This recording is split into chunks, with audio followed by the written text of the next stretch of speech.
Welcome to the People-Powered Community Podcast, where we dive into the inspiring stories of go-to-market professionals who have leveraged their skills to create strong and lasting connections within their community.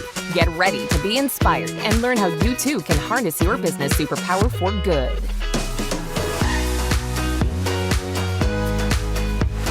Hello, and welcome to the People-Powered Community Podcast. I'm your host, Leslie Greenwood, CEO and founder of Chief Evangelist Consulting. And today I'm very excited to be here with my friend, Sam McKenna, the CEO and founder of samsales. Sam, welcome. Leslie, thank you for having me. I so appreciate it. I'm just very happy to have you on here, and any opportunity to chat with you more than we already have chatted is just a blessing. So I think we went through most of our time together, just chit-chatting and catching up anyway. So it's that's what we do. I know. So hopefully we'll be able to get all this whole podcast in time, because we spent a lot of time talking before. So anyway, well, let's talk a little bit about you. I mean, I'm sure a lot of people know you from LinkedIn, but I'd love to hear a little bit about where you came from, how did you get in to be the CEO and founder of samsales, and what you're up to? I will say, I think one of the cool things about my background that not a lot of people seem to know is that I was born in Switzerland, and then I moved to the States when I was a kid. And I think a lot of how I got here, how I started samsales, et cetera, it comes from my amazing parents. My dad unfortunately passed away when I was 14, so I got just a glimpse of what, he was like. But both my parents were entrepreneurs. They were all about client service, above and beyond, life of the party, just very gregarious individuals together. And I think a lot of that has just their personalities have led to my success.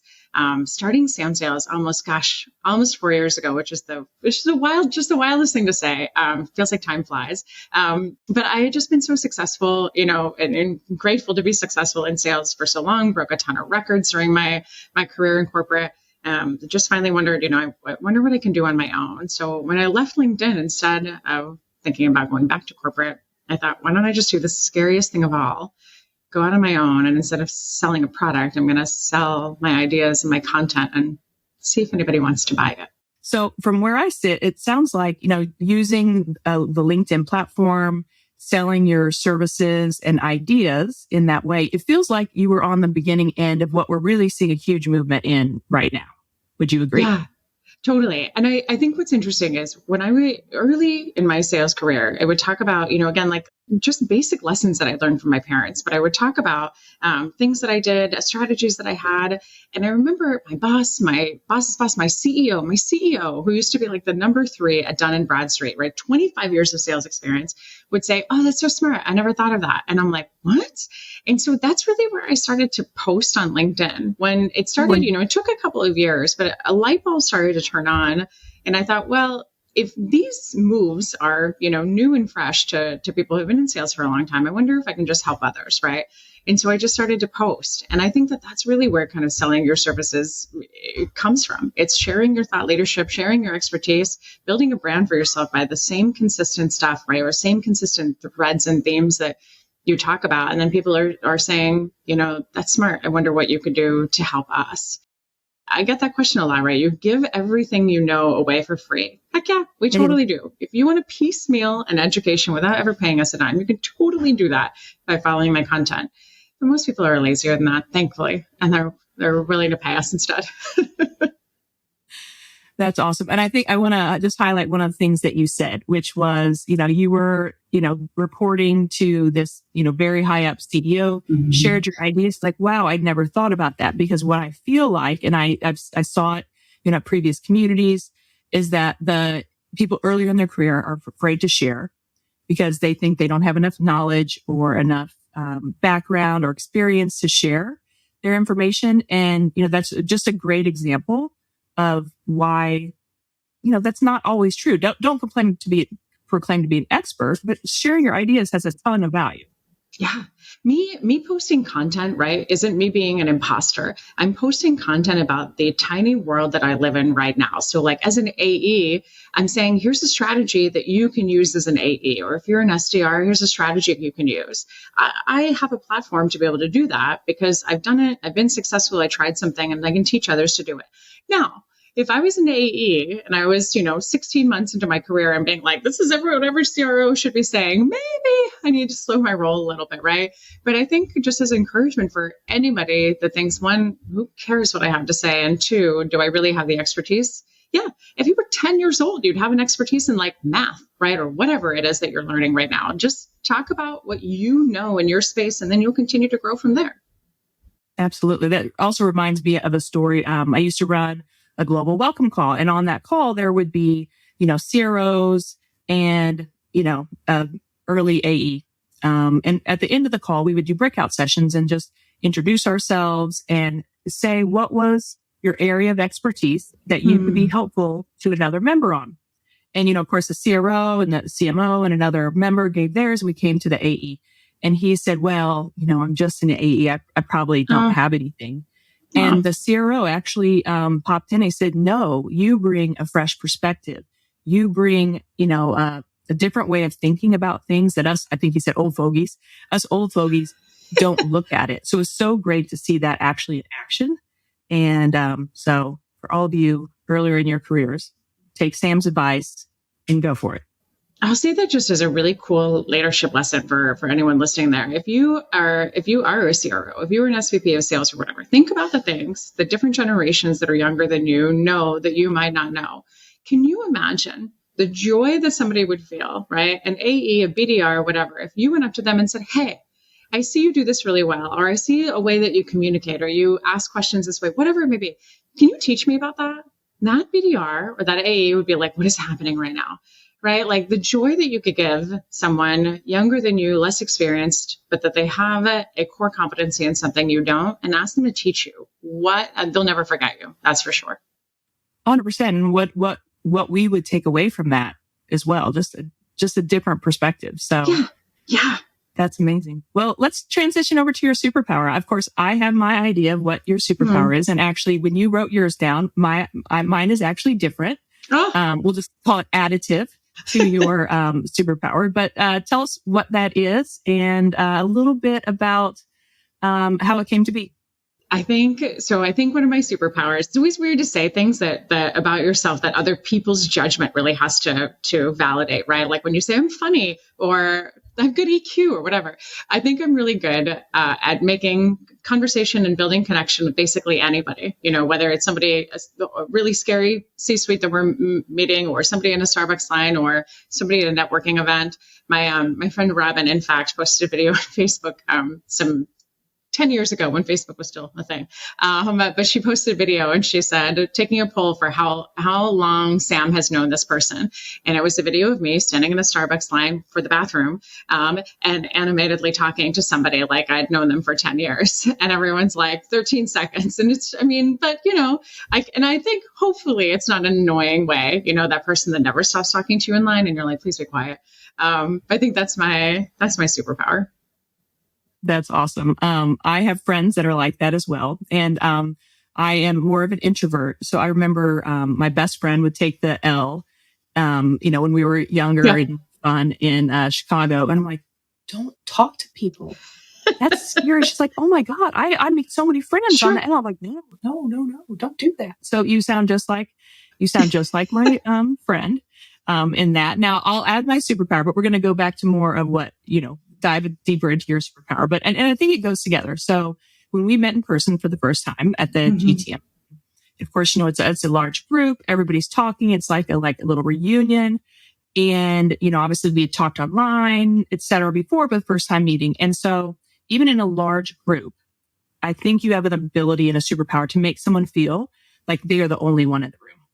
Like the attention that you give, the way that you ask follow-up questions, that you're listening, and you make that person feel very important, or at least you make me feel very important, is just like, it's so different than many other conversations, especially, more in a business, business networking or a business application. Of course, with my friends, I expect that. But like in that perspective, in that situation, I just thought it was like, my mind was blown. And I'm like, well, that's where your show me, your know me comes from, because you actually are spending the time to get to know me and ask additional questions, et cetera. So that's my take on your superpower. Thanks. I will say, I'll say just like, I think a couple of things that are important. I think one, that most of everything that I do in my life is very intentional. I don't make rash decisions. I really think through things, et cetera. But I think through, basically everything that I'm going to do, not in an indecision way, but in making sure we've done things the right way and the tried and true way. Anyway, I think on the networking thing, I will say a couple of things. So one, I think everybody has a really cool story to tell. Every single person, right? So what's your background? What's your experience? Where do you come from? Where have you lived? I love to hear the stories. And I think that one of the things that we really don't do a great job at is truly investing in other people. We are so excited about talking about ourselves and our own accolades and things like that, which, by the way, also makes networking very hard, I will say, right? And we can talk about that in a second. But I want to know, right? Tell me about your life. Tell me about this. I also am careful to read EQ signals, right? So if I say like, where'd you grow up? And someone's like, Chicago. And I'm like, okay, riveting. What about, oh, that's great. Were you born there? Did you whatever? And if they just keep giving me one word answers, either they're really bad at conversation or they just like want to be left alone, right? So I've got to figure that out. Mm-hmm. I'll say another thing. We've noticed this in conversations that we have too, right? Where people are talking to us, and then as we start to talk, they look away. There's actually there's an anchor that does this, drives me bananas, on MSNBC, and he's always looking down at the teleprompter, and it's like, it feels like I'm on a bad date with someone who is like looking for a way to get out of the conversation as quickly as possible. I'm intentional to not do that. I'm intentional that like if I'm talking to somebody and my phone lights up, that I continue to look at them, and I really make an effort to do that to make them feel like I'm engaged.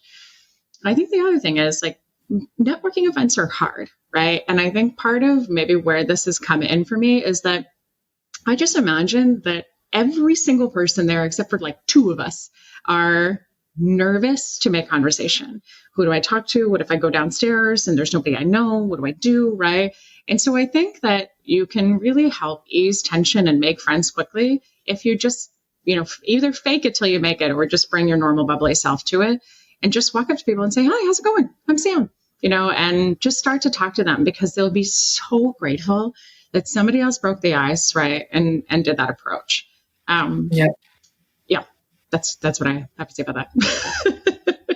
Obviously, you're very, very passionate about that. And I wrote a post last week about the eye rovers, who has a roving eye, because you can feel it when you're in, networking it's the things. Worst. There's the people, and there are people that are just distracted. I'll give you that. Yeah. When there's so much going on, you're distracted, but you can tell the difference between the person that's like looking for the next best person to talk to and the person that's just like semi-detracted, or someone like you who's like the full attention is there. So yeah.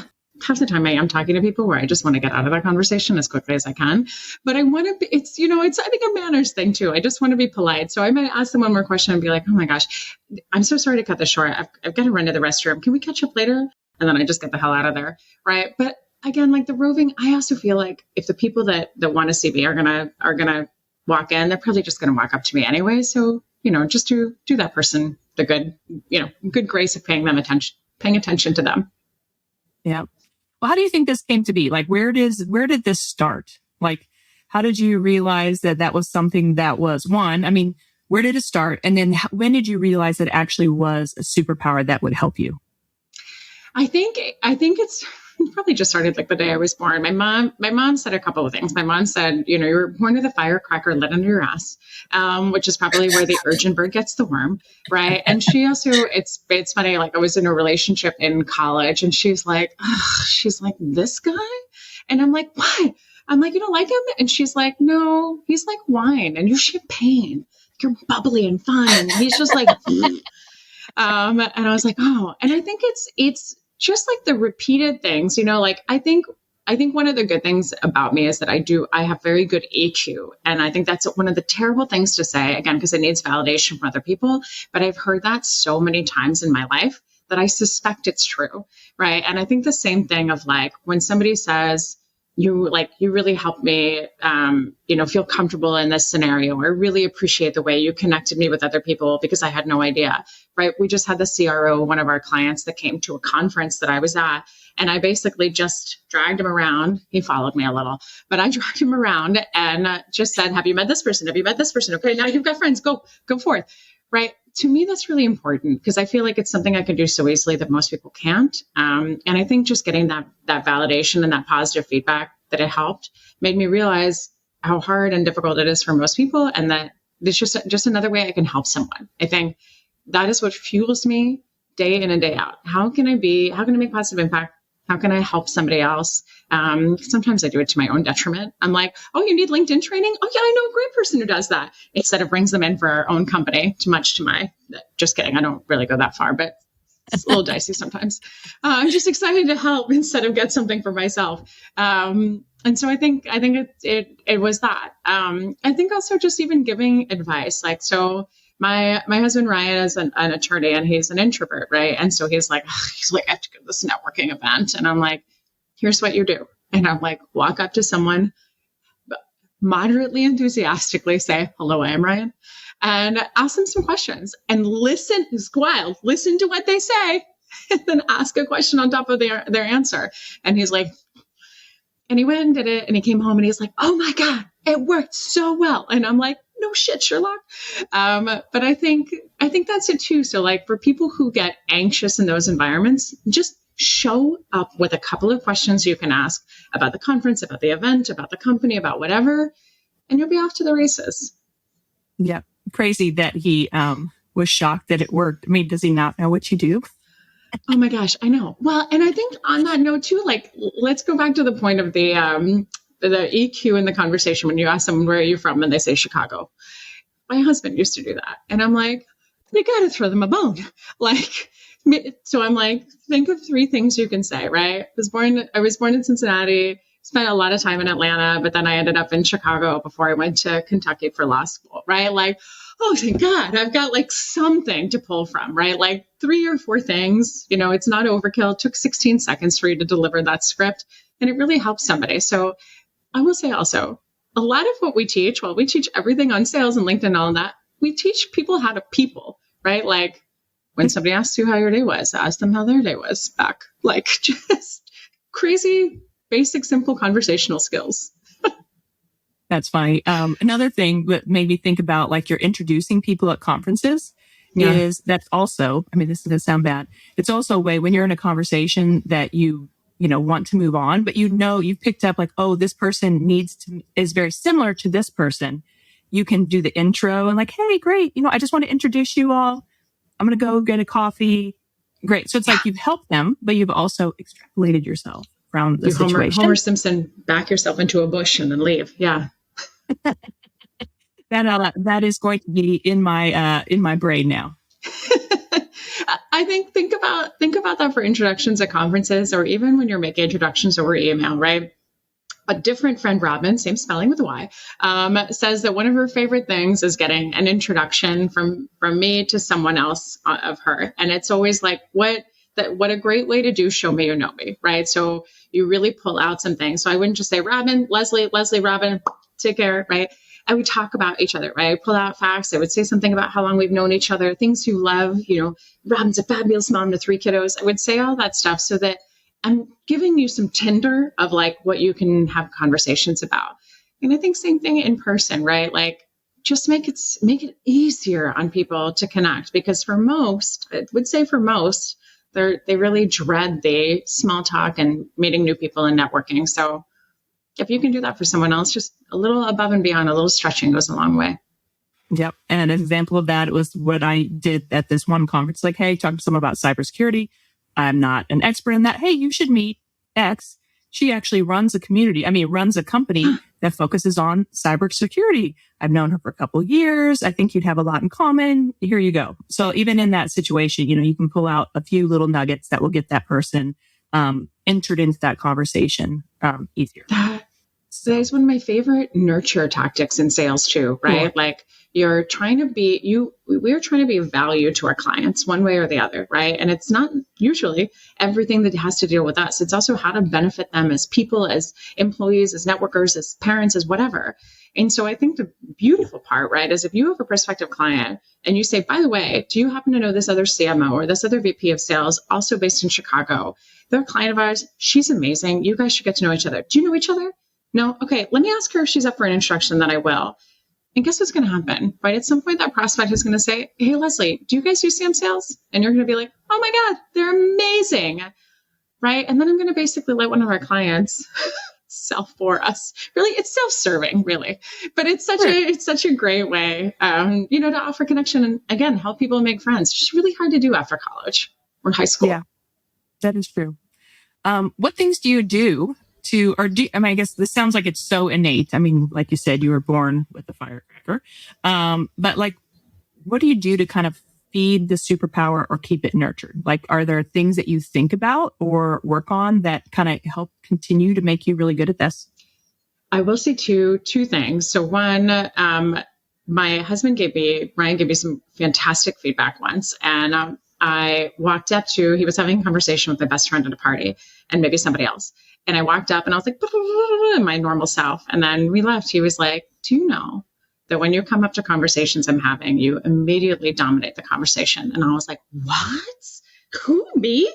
And then I was like, oh, dang. And I never realized that. And I do. I'm very excited. I want to talk. I want to get in everybody's business, right? But it made me realize, like, I need to also slow my roll a little bit. So that's one thing I'm working on. Like, how do I come into something new and not become the center of attention, right? And I think the other thing I work on is not being we're only going to talk about the Robins and Ryans today. Original friend Robin said, when you meet someone new, I have to warn them. Sam's going to hit you with a firing range of questions. Don't be alarmed. She's just interested, right?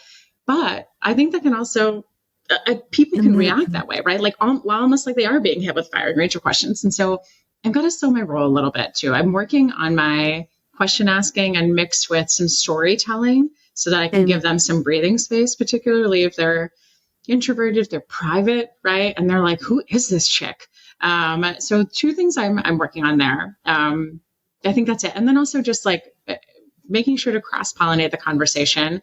I think I'm probably pretty good there, but asking a question, being like, Leslie, tell me about this. Oh my gosh, Katie was also just saying this. Weren't you just saying that you went on a trip? Like, so I'm almost like facilitating, if you will. Yes. But I love that. I love doing that versus always being the one to talk. One more thing, and then I'll stop talking.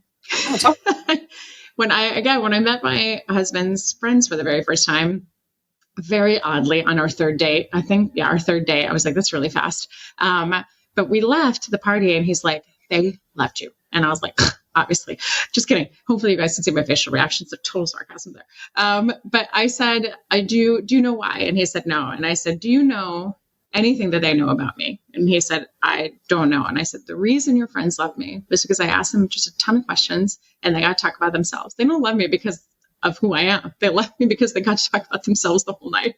But it's such a great way to make somebody feel special, heard, seen. I love it. Yeah. And so I think, you give some great takeaways there, but also being mindful, about, how are you pulling the information out of people? Again, you said you're really good at EQ anyway. So watching the cues and body language, because, you probably in the past have seen people kind of like physically shrinking a little bit when your personality and extroversion doesn't meet their introversion, et cetera. So, well, how do you think about this in community? I mean, I know you participate in maybe some communities, but then also LinkedIn, even although it's not a true community in my definition, it's an audience kind of thing, but it can be seen and nurtured as if it was a community. So how do you use this skill as you're navigating those waters? I think it's an easy way to let others be seen and feel seen. So I think even in community, right? Like we have conversations, we participate, and then we pull other people in, we tag people into the comments, right? We do all of that. Like if that's our natural skill to chit chat all the time, just to be cognizant that it's not about us, right? That sometimes about us, but we can really use that skill to help others, shine a light on other people. I think about that even in offline communities, right? Like think about it like in a women's group that you might have at work, or think about it in something of like First Timers Club, or like, a DEI group that you have, right? Something like that. When you think about how you can use that to build community, to help people connect, right? To make introductions, there's so much that I feel like I can do with just that personality to shine a light on others. It's the most rewarding thing. Mhm. Mhm. I think we've given a couple tactical pieces of advice, but what's the one like bigger piece of tactical advice that someone at home is listening and they say, man, that is me. I love to talk to people. I feel like I can make friends and acquaintances and create rapport very quickly, and they're like, I want to be better at it. And I want to use that in my life and work. What's the piece of advice you would give them? I would say work on the balance of the asking questions and storytelling. I think that it's so, sometimes we're so eager to ask these questions, right? A good friend of mine is like that, just question after question after question. Then we forget the pause, right? Like people want to learn about us too. They want to hear about us. I think also one thing I'd say is I'm quick to, I got a piece of feedback once that when I get asked a question, I answer it quickly and then I turn it back to the other person. And the person said, it makes me feel like you're guarded. And I'm like, guarded? I'm like, I'm an open book. And I was like, I'm genuinely curious about you. That's why I go back. But it made me also realize that I try intentionally to not be the center of attention. And sometimes that can actually hurt the conversation I'm having because, again, people want a breather. It can come across as guarded.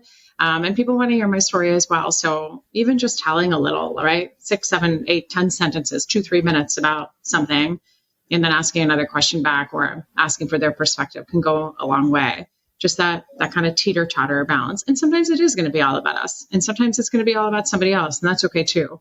But thinking about that balance more meaningfully takes work. It'll pay off. I feel like I should have had a book recommendation for right now. Maybe you do. But this is such a, obviously this is called the People Powered Community Podcast.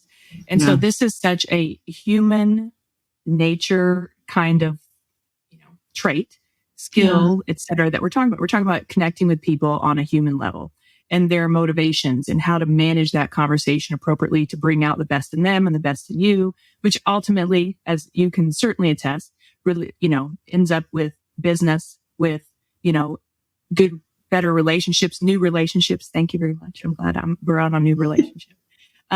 So I wish I had a book. Do you have a book recommendation for anybody that's thinking about? No, I mean, I think that I've actually never read a book on how to people. I just heard about something called The Human Element, I think it's called, that somebody on my team is reading and said it basically mimics, it puts the psychology behind what we teach at samsales. But I would say as I don't know, conceited as I can say, come follow me on LinkedIn. I talk about how to people all day long, right? And it's totally free. Hit the bell on my profile. There's something about how to people today. I talked last week about how to people at a conference when you have your clients there that are like, please give me an update on our deal and like what you should do or don't do. Then, right, I actually spoke about our conference that we went to when we met for the first time, Leslie, right? Wanted to attack our buyers and be like, sign this contract right now, but you can't do that. Usually. That's what I would say. Hopefully that's helpful. Perfect. And if anybody listening has any good recommendations, like for me, I love the psychology behind things. Like I just finished reading Drive by Daniel Pink about the psychology of motivation and think about how do I use that when I'm thinking about designing communities. So it's like that background psychology part I love. So I'll definitely check out that book. So, well, Sam, it has been so awesome for you to chat with us today and share your story and your superpower and a little bit of how that came to be. Sam, this has been such a great episode. We appreciate you taking the time to share your story and your superpower. Obviously, follow Sam on LinkedIn and use her hashtag samsales. And is there anywhere else that they should check you out? Come and sign up for our newsletter on samsalesconsulting.com. It's pretty funny, packed with tips, announces all of our podcasts like it will this one, webinars, everything we're doing. And we have a women's group. So please come sign up for anything. And mostly all free. Awesome. Yes. And I get your newsletter every week and I love to read it. So I'll give an extra plug for the newsletter. Well, that's all for today. We thank each and every one of you for listening and we'll see you next week.